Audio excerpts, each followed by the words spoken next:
This week on Myths and Legends, there are two stories from Russia. On the first, we'll see that if your errands involve you stopping by the famous witch Baba Yaga's hut, someone might have it out for you.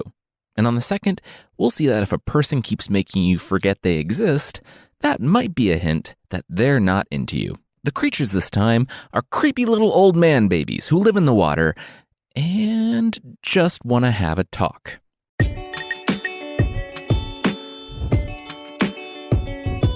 This is Myths and Legends, episode 216, Witch Witch.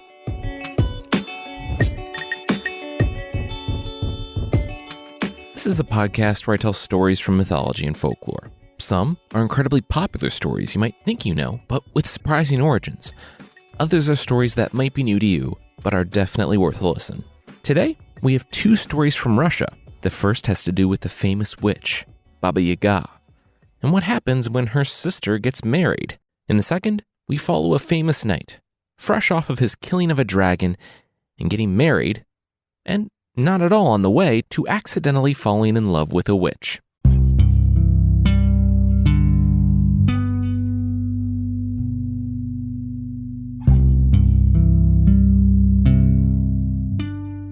I feel like you might be trying to kill me, Natasha said to her stepmother. The woman shook her head. What gave Natasha that idea? Natasha said that, just spitballing here, she wanted Natasha to go out and see her sister in the dark forest, to get a needle and thread literally the minute her father left. Oh, and her stepmother's sister just happens to be the infamous witch, Baba Yaga, who rides around in a mortar and has iron teeth with which to eat children. Also, the stepmother has a needle and thread, like, right there. Stepmother shook her head. That was a mirage. The girl said, a mirage. The illusion of water in the desert, localized to their hut, in Russia, in the winter. The stepmother nodded. Yes. Natasha could see that her stepmother was lying. She had a slight tell, in which she ground her teeth so loudly, the hut filled with the sound of the jostling of pots and pans. The girl took a deep breath. All right, and how was she to find Baba Yaga? The stepmother rose and pinched Natasha's nose. This was her nose. Could she feel this? Natasha's shoulders slumped. Yes. The stepmother let go, pushing her back as she did. Natasha was to walk along the forest road until she came to a fallen tree, turn left, follow her nose, and she would find her auntie. The stepmother pushed a folded handkerchief into Natasha's hands. She told the girl to get going.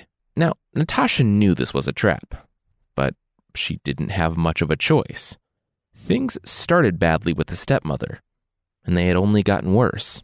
After Natasha's mother died, she and her father had a few good years together. They had tea and bread and jelly. Then, her father became lonely. She was old enough to understand. And when he brought this new woman home, Natasha thought it might be the same as it was. It wasn't, though. The first time Natasha had come to the table for jam and bread, the stepmother slapped it out of her hands, saying kids didn't sit at the table, and she didn't need tea or jam. Natasha watched the stepmother eat her own bread, except for the crust, then tossed that to the girl. The father, being a fairy tale father and thus nearly non-existent, just looked on. I guess maybe thinking that he had been too permissive with the girl and that she needed a mother to get her in line. I don't know. Natasha learned to eat quickly because as soon as she found a warm spot in the shed to enjoy her half-eaten bread crust, the stepmother yelled for her to get in the house and clean off their muddy boots. Now, the stepmother was standing at the door, making sure Natasha entered the forest. Natasha looked deep into the darkness of the trees, deciding that she would take her chances with the witch in the woods than with the one at home.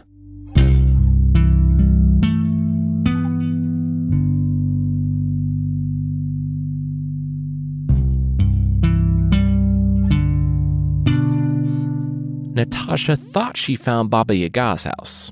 Could have been the gnarly-looking iron fence. Could have been the house on chicken legs, strutting around the yard. Who's to say? The gate whined as Natasha opened it, and she turned to see a can of oil sitting there. She picked it up and oiled the gate so it could move without noise. As she approached the house seemed to become aware of her. It turned, the candles glowing in the windows like eyes, and the door like the mouth. It seemed to study her, and then, strutting over, settled down, allowing her to enter. She didn't enter the hut, though, not immediately, because she heard something from around back.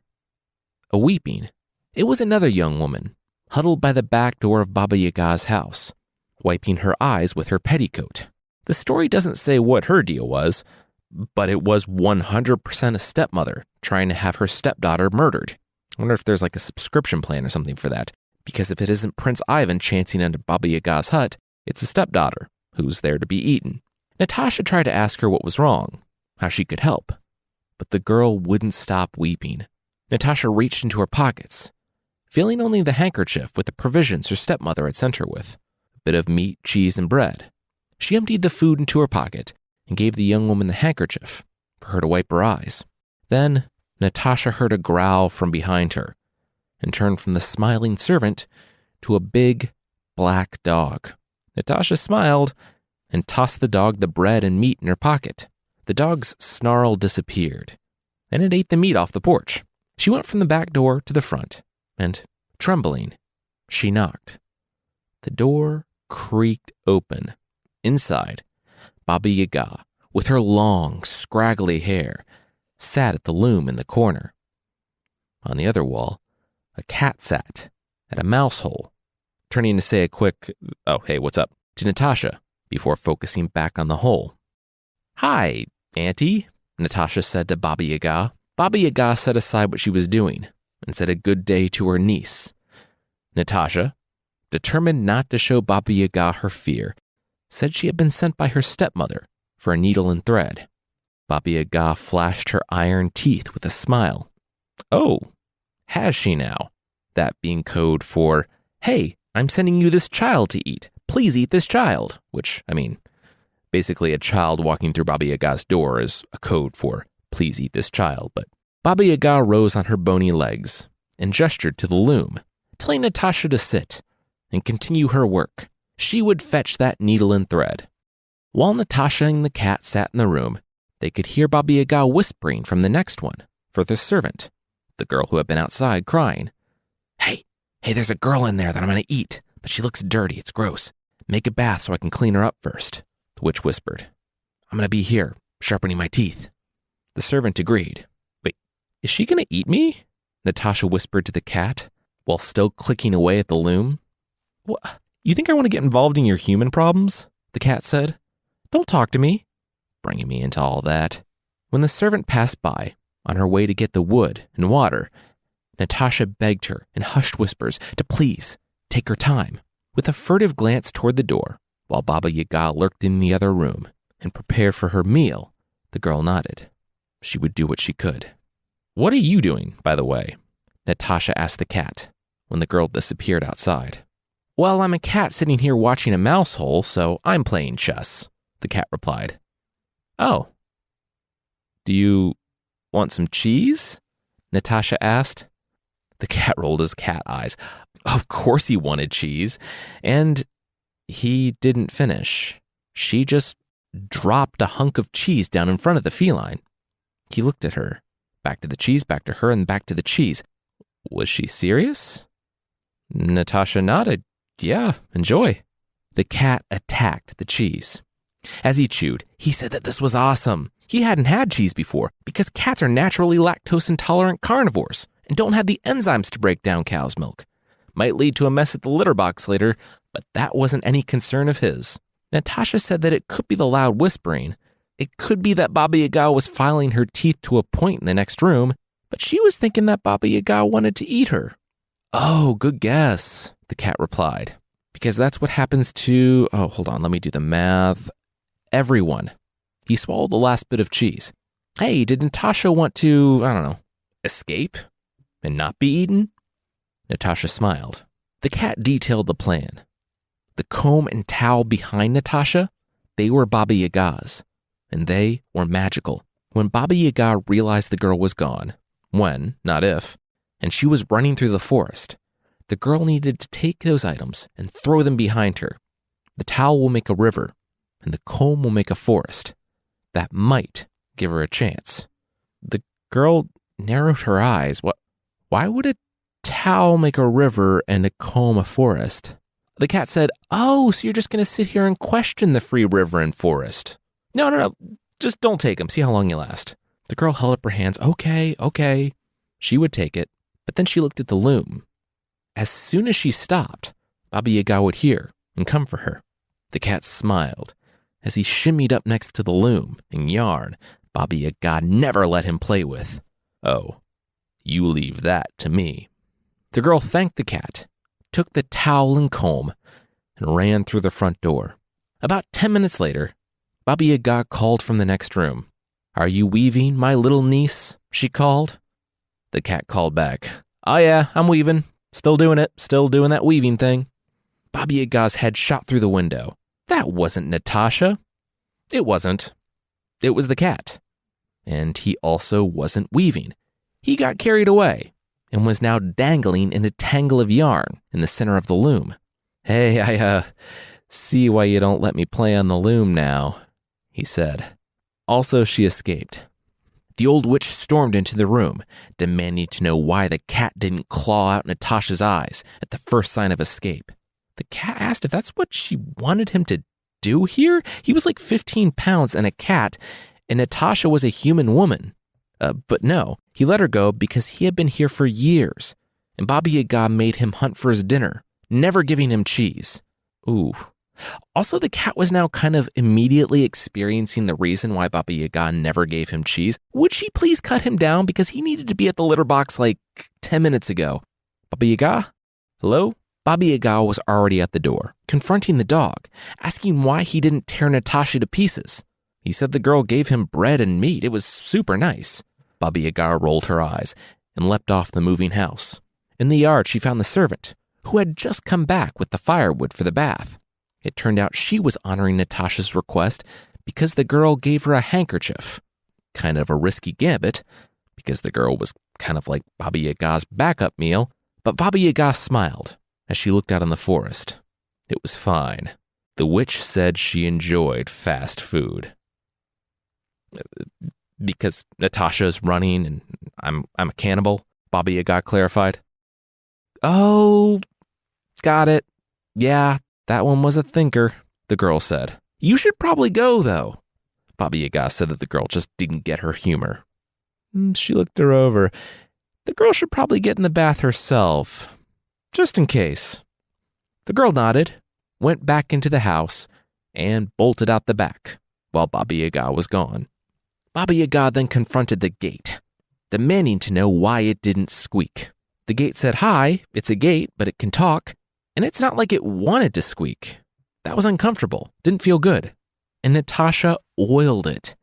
The gate didn't know why Baba Yaga never oiled it. She left the can sitting right there pretty much forever ago, and it didn't want to give advice since it could never move ever. But if Baba Yaga wanted to actually catch the girl, she should probably get going and stop demanding explanations from everything in her house.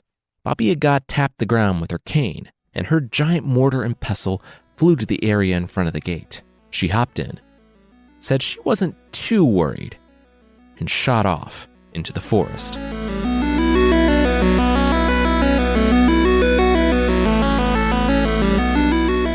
Natasha heard the cracking behind her, the sounds of the mortar crashing through the trees and the bushes. Baba Yaga was coming for her. She didn't wait and tossed the towel behind her. Instantly, it grew into a raging river. She stopped to catch her breath when Baba Yaga emerged from the woods, salivating. She leaned forward and continued on. The problem with a witch chasing you in a giant flying mortar is that the flying mortar is flying. She skimmed across the surface of the river. Natasha gasped and ran. She had gone a few steps when, knowing she couldn't outrun the witch, she reached into her cloak and grabbed the comb. She threw it to the ground and kept running. All around her, gnarled, impossibly hard trees exploded from the ground. She dodged, ducked, dipped, dove, and dodged around the plants that were leaping up from the ground with a crash and a rumble. But she kept going. Baba Yaga was right behind her, reaching out her bony hand for the girl, when a tree shot up and blocked the mortar. Baba Yaga righted herself and sped forward, reaching out again, But another tree sprang up, then another. Soon, the forest that sheltered Baba Yaga, keeping her wild land safe from the civilization that pressed ever onward, was a prison. She was stopped. Natasha was safe. She was safe and she was smart. So she didn't stop running until she was clear of the forest, back on the road. She stopped, panting, and she heard a voice behind her. "Natasha, what are you doing out here?" It was her father, still traveling to the nearby village, walking stick in hand. He saw his exhausted, panting daughter. What was going on? Natasha rose. She had survived Baba Yaga, the witch in the woods. Her father needed to know not only what the stepmother had been doing, but that he, as her father, was complicit too. He let this happen by fading away and deferring to the stepmother, even in the case of obvious abuse. The father took his daughter's hand, turned, and stormed off toward home. When the pair made it, it was nearly evening. And remember how the stepmother had that teeth-grinding thing? Well, she was so agitated by being confronted by the father that her teeth flat out broke. Also, her skin turned yellow and her eyes turned red. But she was Baba Yaga's sister, after all. The father forced her and her mouth full of broken teeth out of the hut and into the cold, never to return. The father, too, decided to stay single. I mean, he could just try to marry someone who wasn't evil, maybe take a more active role in parenting. Still, it is commendable that he put his daughter's safety over his desire to marry again. It's said that they never let a stranger come in between them, and, over a table piled high with bread and jam, lived happily ever after.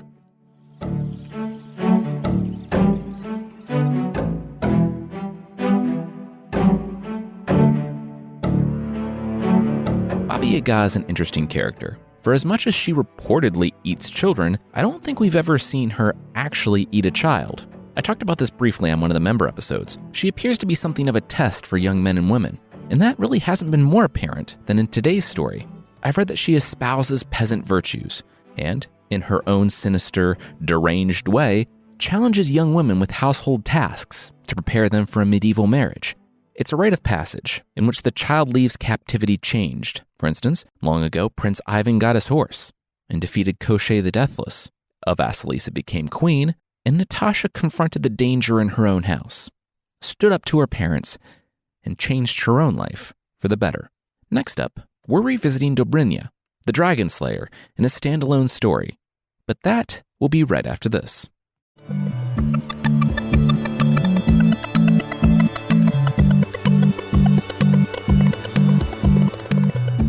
Dobrynya is a Russian knight, a bogatyr, who we've talked about before. His stories are not really even connected. The epic I got this from doesn't bother to bring over any continuity from the previous work, like I will today. Basically, Dobrynya is a dragon slayer who made a name for himself killing a 12-headed dragon. On his way home, he met Natasha, a different Natasha, a warrior woman, who loved him so much that she stuffed him in a bag and demanded he marry her. He did. And so that's where we'll be starting today's story.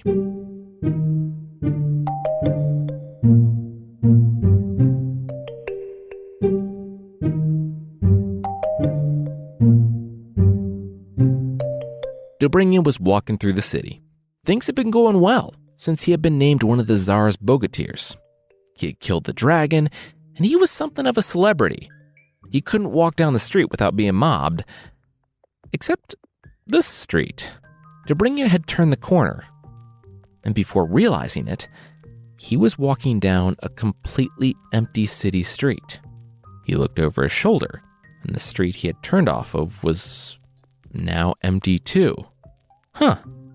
Weird. He was about to turn back when he noticed 2 pigeons perched on a ledge. Pigeons. In a city. He'd fought a 12-headed dragon and nearly drowned in blood, but now he'd seen everything. Of course, he took out his crossbow and shot off a tempered bolt into the city. He missed, which is even worse, but he heard the bolt clang on the stones above. He found the door to the castle on this strange, deserted street, opened it, and climbed. What are you doing here?" he heard when he bent down to pick up his bolt. It was the voice of a woman. Dobrynya spun around to see the beautiful owner of the castle. "Marinka!" Dobrynya shouted. "The famous witch of the city, the infamous viper that leads men to their dooms with her beauty and promiscuity." It is about as much as I can say on this podcast and not mark it explicit. But Dobrynya gets pretty explicit. He tells her that he knows of her reputation and she won't lead him astray. He has a tough princess warrior woman wife who he's definitely not scared of. Marinka, the witch, sighed and waved her hands.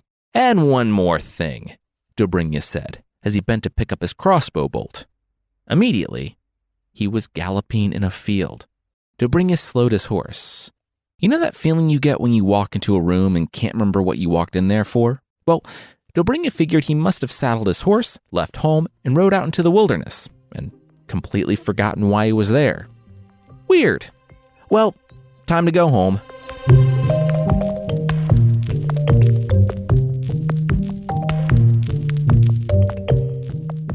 "Where are you off to today?" Natasha said, throwing her arms around her husband. "Definitely not going to cheat on you," Dobrynya said with a grin. "Oh, okay," Natasha said. Was he sure about that? That sounded a little suspicious. Huh, what's so suspicious about me leaving for no particular reason, saying I'm not going to cheat on you? I said I'm not going to cheat on you. Okay, it's just a weird way to say it is all, but I trust you, she said. A weird way to explicitly confirm multiple times my faithfulness and that I'm not going to cheat, Dobrynya replied. It sounded like she was the suspicious one here. All right, later. Not going to go meet up with the beautiful witch.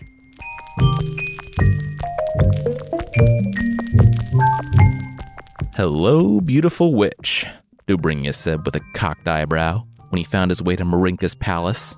Marinka groaned. Oh my gosh. How did he find his way back? She sent him far away. The story says that she, quote, cut out his footprints, which is an awesome way to say that, by the way.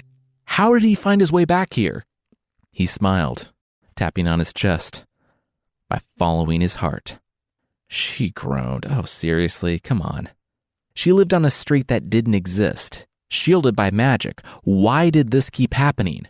Dobrynya, not being able to read the room, swaggered toward the beautiful witch with what he thought were moves, but she waved her hands. In an instant, he was in a field. This time, however, he remembered how he got there. What he didn't understand was why he was eating grass. It was nice, though. He said as much, but it just came out as a bellow. He got a response from a nearby oryx. His hair was in his eyes, and he tried to bring his hoof up to brush it away, but he couldn't reach and... Wait a second. He was an oryx, a now extinct large bovine from Asia, in a field with 27 other oryx. He yelled out curses for the witch, but they also just came out as a bellow. Then he bent down and kept eating grass. Could have been the fact that he was now a different species, but the stuff was delicious.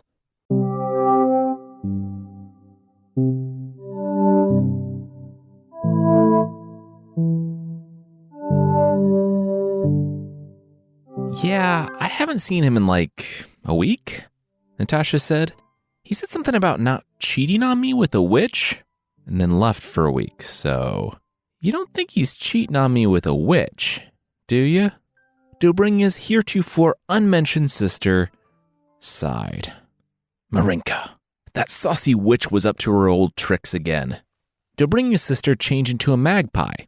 Being a witch herself, because why not, she spotted Marinka's castle in the middle of Kiev, a home that shouldn't exist, on a street that wasn't on any maps. She fluttered to the balcony where Dobrynya had shot the arrow and transformed back into her human form. She found Marinka in her study. These poems are very repetitive, probably because they come from an oral tradition, so she used the exact same explicit phrasing that Dobrynya used when he first confronted the witch. I guess Marinka's reputation, though maybe not justified, preceded her. Dobrynya's sister demanded that Marinka free her brother. Now, The sister would let Dobrynya decide what they were going to do with Marinka.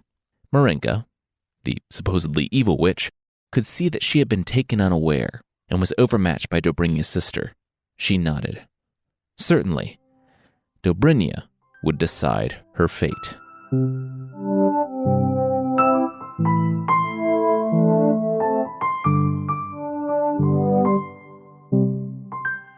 "We're getting married!"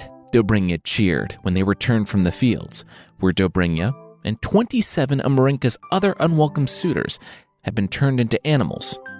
"You're getting married? Really?" Dobrynya's sister asked. Marinka smirked. She let Dobrynya decide. Turned out he was hopelessly in love with her. She had that effect on men. "Feast! We're having a feast," Dobrynya yelled. "Invite everyone in the city. My bachelor days are over. I'm getting married." "Your bachelor days ended," the sister started, but trailed off. "You know what? Never mind. Congrats, brother." The wedding was a small one. Turned out it was hard for people to find a castle that shouldn't exist on a street that wasn't on any maps. Probably for the best, because if Natasha, Dobrynya's actual wife, had learned of it, she would have turned Marinka into an oatmeal pancake, and not with magic. It was a small ceremony, attended by the couple's closest knights and witches, and, after a wedding feast, the couple retired to their bedroom. Dobrynya's sister was standing in the hall. She hugged her new sister-in-law, saying that they might have gotten off to a rough start, but she was happy to have the woman in the family. Dobrynya's sister kissed her brother on the cheek. Dobrynya's smile faded for the briefest of seconds, and then he nodded. "All right. Bye, sis. Time for bed." Notice the suggestive eyebrow waggle. "No, yeah, I got it," the sister said, and said goodnight to the pair. Inside, Marinka was waiting for her new husband in bed, and the bogatyr strode into the room. He was ready. She looked at him, wearing only his sword. "Really? He was wearing his sword to bed?" He nodded. "Oh yeah, here." He wanted to show off his sweet moves. He jumped on the bed, unsheathed his sword for his very unimpressed wife, swung it around a half-dozen times, and ended by cutting her head clean off. Just to be safe, he proceeded to keep chopping at each joint. He didn't know what witches were capable of. He had been an animal for a week, and he still kind of craved grass. He heard a knock at the door and rushed to it. It was his sister. She asked if it was done. He opened and pointed to the bloody bed. It was. She grimaced. He should really put on some pants and, oh, shoot. She was an evil witch, so her body was full of snakes this whole time, and now they're trying to wiggle free from her severed joints. Dobrynya nodded, as they do. But yeah, they should really grab a pillowcase or something. After the body of Marinka was burned, Dobrynya put on some clothes, and the brother and sister left the castle that shouldn't exist on a street that wasn't on any maps. They made their way home. Well, that was an adventure, Dobrynya said. He explained that Marinka should have known that no woman could tame him. You literally only defeated her magic because mine overpowered it temporarily, the sister replied. Dobrynya nodded. Yep, no woman could tame Dobrynya. And now, he was single again. They were at his house, and he threw open the door to the wife that had been wiped from his memory, the woman who, to woo Dobrynya, threw him into a bag and threatened to crush his bones if he didn't agree to be wed. Dobrynya's sister looked to her brother. Single? Not so much.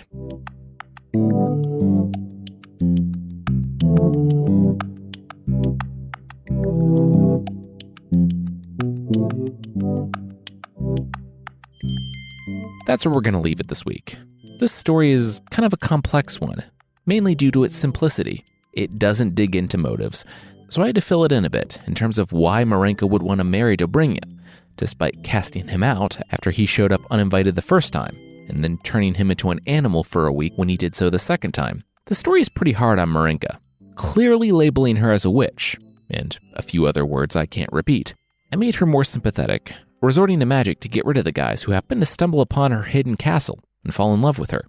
Unfortunately, she was still a witch who trapped a knight in a medieval story, so it kind of ended the only way it could, given the genre. Next week, we're back in the Mabinogian, where we'll see that if you find yourself falling in love with your uncle's foot virgin, the virgin that needs to hold his feet in peacetime, lest he dies, well, it's bad times ahead for all. There's also a membership thing on the site. For less than the price of a cat butt tissue dispenser, a tissue dispenser shaped like a cat with the tissues come out of its butt, you can get extra episodes and ad-free versions of this show that won't make you worried every time you reach for a tissue coming out of a fake cat butt that you might absent-mindedly reach for the real thing. Ugh. Check out support.mythpodcast.com for more info on the membership.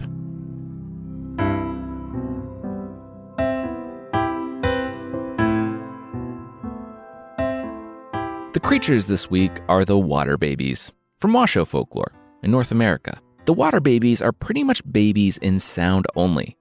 By now, you should know that if you're out walking along the river and hear a baby cry from the water, that's not a baby. That's a trap. Except that in real life, it's probably a baby, and you should go help that baby, please. The water babies live in lakes, springs, and other large bodies of water throughout Nevada in the US. You'll hear crying and whimpering, and when you go to help said baby, you'll see that it's not a baby, but a, quote, small, hideous, humanoid creature with the body of an old man and long hair like a girl, end quote. You might decide against diving in to save creepy Benjamin Button, but by then, it's too late. The water baby will pull you under. Even if you manage to escape, it's said that just hearing their cries will make the person sick and they'll die. You might be wondering what to do if you hear the water baby.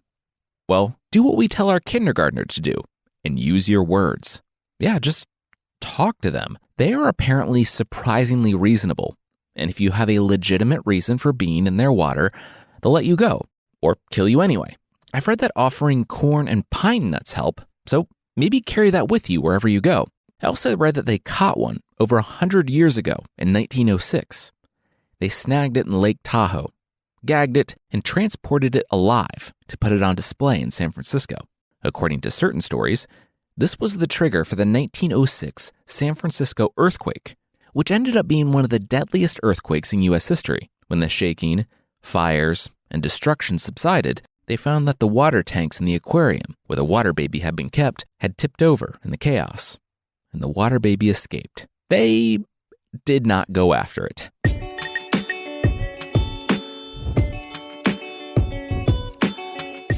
That's it for this week. Myths and Legends is by Jason and Carissa Weiser.